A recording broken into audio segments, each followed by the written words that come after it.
Next day, a large ship, the Rachel, was descried, bearing directly down upon the Pequod, all her spars thickly clustering with men. At the time the Pequod was making good speed through the water, but as the broad-winged windward stranger shot nigh to her, the boastful sails all fell together as blank bladders that are burst, and all life fled from the smitten hull. "Bad news, she brings bad news," muttered the old Manxman. But ere her commander, who, with trumpet to mouth, stood up in his boat, ere he could hopefully hail, Ahab's voice was heard. "Hast seen the white whale?" "Aye, yesterday." "Have ye seen a whaleboat adrift?"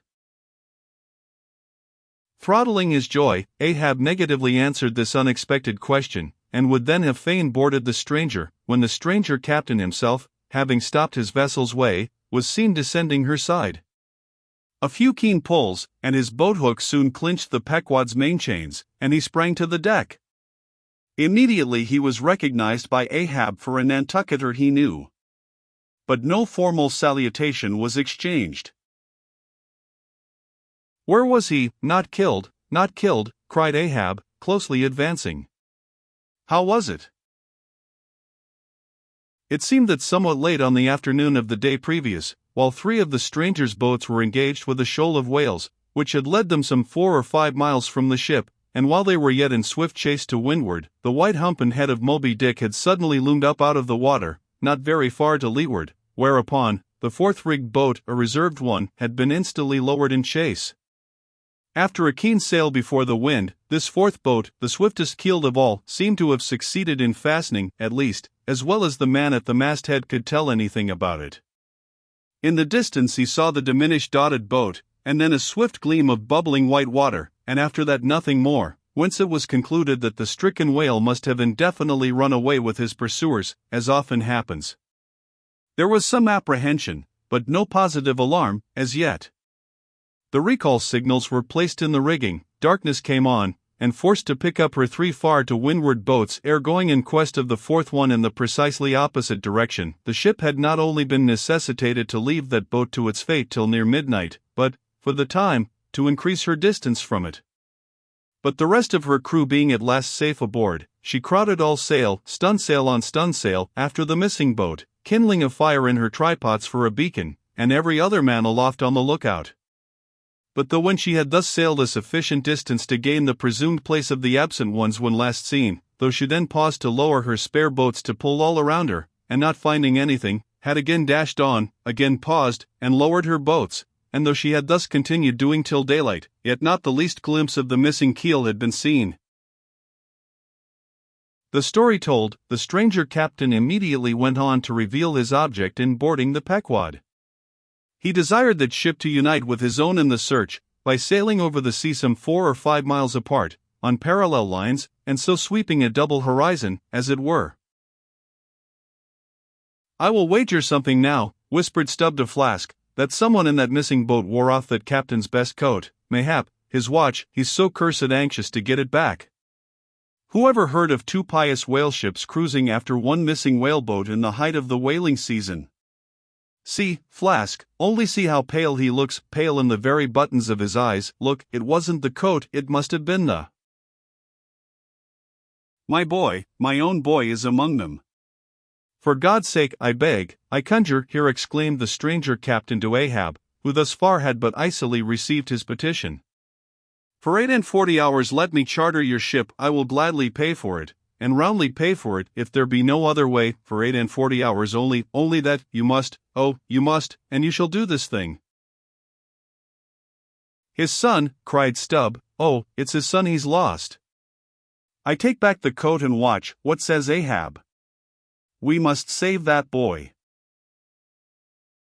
"He's drowned with the rest on last night," said the old Manx sailor standing behind them. "I heard, all of ye heard their spirits." Now, as it shortly turned out, what made this incident of the Rachel's the more melancholy, was the circumstance, that not only was one of the captain's sons among the number of the missing boat's crew, but among the number of the other boat's crews, at the same time, but on the other hand, separated from the ship during the dark vicissitudes of the chase, there had been still another son, as that for a time, The wretched father was plunged to the bottom of the cruelest perplexity, which was only solved for him by his chief mates instinctively adopting the ordinary procedure of a whaleship in such emergencies, that is, when placed between jeopardized but divided boats, always to pick up the majority first. But the captain, for some unknown constitutional reason, had refrained from mentioning all this, and not till forced to it by Ahab's iciness did he allude to his one yet missing boy, a little lad, but 12 years old, whose father, with the earnest but unmisgiving hardihood of a Nantucketer's paternal love, had thus early sought to initiate him in the perils and wonders of a vocation almost immemorially the destiny of all his race.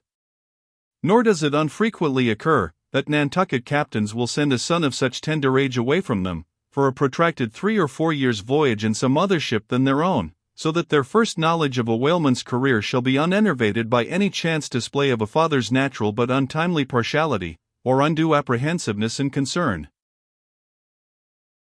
Meantime, now the stranger was still beseeching his poor boon of Ahab, and Ahab still stood like an anvil, receiving every shock, but without the least quivering of his own. "I will not go," said the stranger, "till you say aye to me. Do to me as you would have me do to you in the like case. For you too have a boy, Captain Ahab, though but a child, and nestling safely at home now, a child of your old age too. Yes, yes, you relent, I see it. Run, men, now, and stand by the square in the yards." "Avast," cried Ahab, "touch not a rope yarn." Then in a voice that prolongingly molded every word, "Captain Gardiner, I will not do it. Even now I lose time. Goodbye, goodbye. God bless ye, man, and may I forgive myself, but I must go. Mr. Starbuck, look at the binnacle watch, and in 3 minutes from this present instant warn off all strangers, then brace forward again, and let the ship sail as before." Hurriedly turning, with averted face, he descended into his cabin, leaving the strange captain transfixed at this unconditional and utter rejection of his so earnest suit. But starting from his enchantment, Gardiner silently hurried to the side, more fell than stepped into his boat, and returned to his ship. Soon the two ships diverged their wakes, and long as the strange vessel was in view, she was seen to yaw hither and thither at every dark spot, however small, on the sea. This way and that her yards were swung round, starboard and larboard, she continued to tack. Now she beat against a head sea, and again it pushed her before it, while all the while, her masts and yards were thickly clustered with men, as 3 tall cherry trees, when the boys are cherrying among the boughs.